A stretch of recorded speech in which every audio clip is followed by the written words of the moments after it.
Salam sejahtera dan salam satu USM. Selamat datang ke sesi perkongsian yang bertajuk Teknik Penulisan Akademik Berkesan, Pendekatan Bukan Saiz. Sesi anjuran unit sokongan akademik pelajar ini bertujuan memberikan pendedahan kepada para pelajar mengenai cara-cara penghasilan tugasan esei mengikut laras akademik. Dalam perkongsian ini, kita akan melihat beberapa aspek penulisan bermula dengan perancangan proses penulisan sehinggalah penghasilan rangka esei. Antara objektif pembelajaran untuk sesi ini termasuklah: pertama, mengenal pasti apakah itu kriteria penilaian tugasan. Kedua, merancang proses penulisan.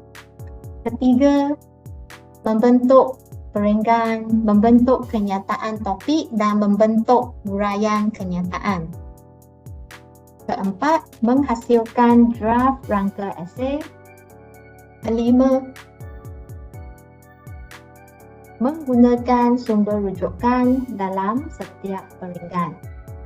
Mula-mula, kita akan melihat apakah itu kriteria penilaian tugasan.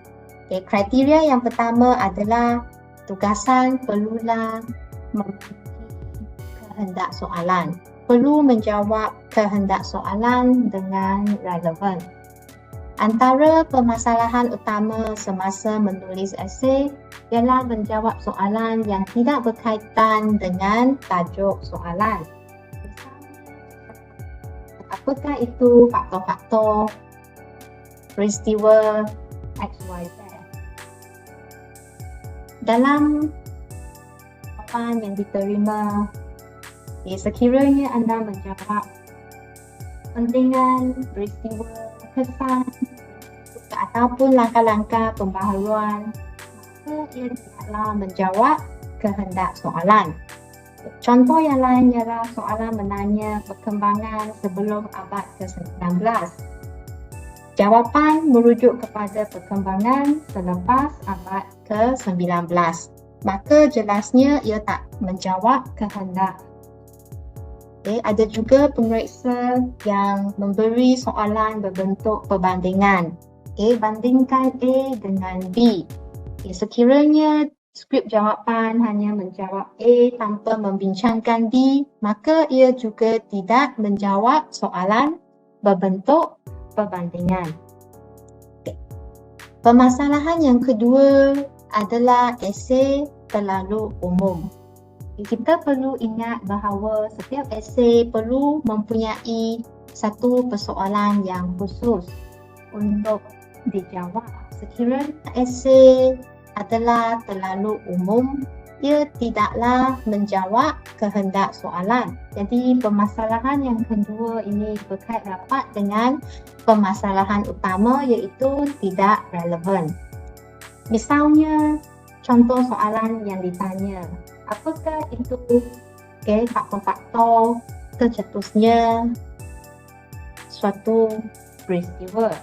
Di dalam esei ini, pelajar akan meletakkan semua perkembangan yang berkaitan dengan peristiwa berkenaan. Misalnya, pelajar akan memasukkan pelbagai aspek peristiwa berkenaan tanpa fokus kepada faktor-faktor sahaja. Jadi dalam tugasan yang lebih daripada 1000 perkataan, mungkin 2-3 perenggan sahaja yang berkaitan dengan faktor-faktor peristiwa berkenaan. Untuk konteks ini, pemeriksa biasanya akan mencari perenggan-perenggan yang relevan sahaja. Perenggan-perenggan yang tak relevan, yang menjawab soalan terlalu umum, tidaklah akan diberikan markah. Oleh itu, tumpuan perlu diberikan kepada perkara-perkara khusus yang dikehendaki untuk kehendak soalan yang khusus sahaja. Dengan erti kata lain, setiap esei perlu ada fokus, perlu ada hujah, perlu ada hipotesis sendiri. Okay. Antara kesilapan yang sering didapati dalam skrip-skrip tugasan adalah esei kelihatan seperti gabungan fakta-fakta tanpa sebarang tujuan penulisan. Contohnya pada pengenalan lagi, peserta perlulah meletakkan hipotesis, hujah sebagai satu garis panduan supaya pembaca tahu apakah hala tuju esei berkenaan. Contohnya, untuk peringgan permulaan, kita meletakkan hujah atau hipotesis yang berkaitan dengan kehendak soalan. Bekerja sambil belajar mendatangkan lebih banyak manfaat berbanding dengan belajar sepenuh masa. Ini adalah kenyataan hipotesis kita. Selepas pemeriksa membaca kenyataan ini, pemeriksa dah tahu peringgan kedua, peringgan ketiga, peringgan keempat semuanya akan membincangkan kelebihan belajar separa masa. Kesilapan yang kedua yang sering dilakukan ialah pelajar memasukkan terlalu banyak fakta sehingga pembaca tidak dapat memahami satu isu yang menonjol dalam esei. Ini berkaitan dengan bagaimana peserta menstrukturkan setiap peringgan mereka dalam bentuk yang sistematik. Misalnya, dalam peringgan yang kedua, ayat pertama dalam peringgan kedua ataupun dalam peringgan setiap peringgan perlulah menonjolkan intipati yang utama. Menggunakan contoh yang saya berikan tadi, bekerja sambil belajar memberikan banyak kelebihan berbanding dengan belajar sepenuh masa. Jadi peringgan kedua kita letakkan belajar separa masa adalah lebih fleksibel. Bila pemeriksa baca ayat pertama peringgan kedua, pemeriksa dah dapat idea dah. Peringgan dua adalah berkaitan dengan fakta-fakta yang berkaitan dengan fleksibiliti masa sahaja. Dalam peringgan ketiga, masukkan pula bahawa belajar separa masa kelebihan yang lain ialah apa? Contohnya membolehkan pelajar memberikan komitmen kepada perkara-perkara lain dalam hidup mereka. Jadi, peringgan ketiga semuanya adalah mengenai fakta itu sahaja. Jadi, kita perlu memilih fakta-fakta yang penting sahaja, intipati yang penting sahaja. Lepas itu kita strukturkan hujah kita dengan fakta sekali dalam satu peringgan. Peringgan yang lain, letakkan hujah kita, letakkan fakta yang berkaitan dengan hujah itu sahaja. Sekiranya fakta itu tak menyokong hujah itu, kita jangan letakkan untuk elakkan kekeliruan kepada pemeriksa kita.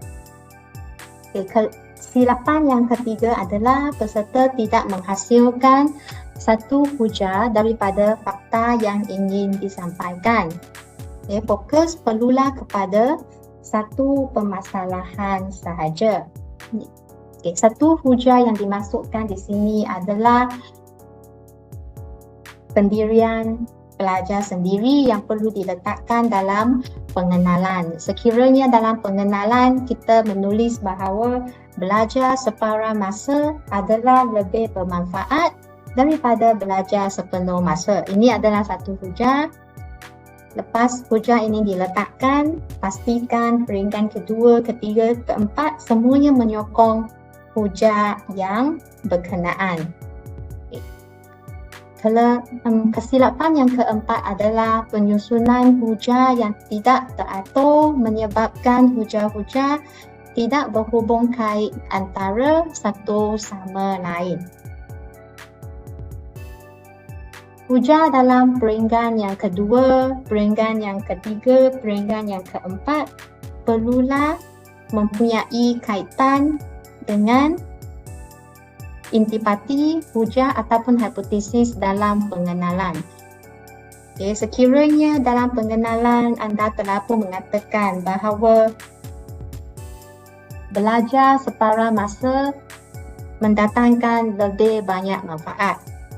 Jadi tidak bolehlah dalam perenggan tiba-tiba menukar hujah mengatakan benda yang sebaliknya. Yang penting adalah tugasan mestilah bebas daripada unsur bahagian. Tidak kira sebaik manapun tugasan yang dihasilkan, tugasan tersebut masih akan digagalkan atau dapat F sekiranya pelajar tidak merekodkan sumber rujukan yang digunakan. Untuk tugasan senarai bibliografi sahaja adalah tidak memadai. Untuk setiap perenggan perlu ada catatan sumber. Tak kiralah dalam bentuk in-text citation ataupun dalam bentuk nota kaki mengikut bidang masing-masing. Okay, adalah wajib untuk meletakkan mengenal pasti sumber rujukan yang diambil untuk menghasilkan perenggan berkenaan. Sekiranya tidak ada sumber rujukan, ia akan dianggap sebagai plagiat dan diberikan F. Plagiarism tidak akan diterima sama sekali oleh pemeriksa, tak kira sama ada pelajar melakukannya secara sengaja atau tidak sengaja. Okay, biasanya pensyarah akan meminta pelajar melakukan turn-in untuk mengenal pasti similarity index.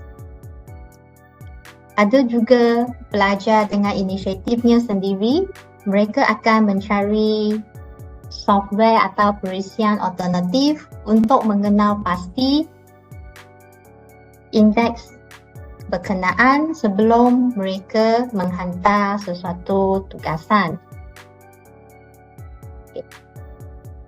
Setiap pelajar mempunyai tanggungjawab untuk memastikan tugasannya bebas daripada unsur plagiat.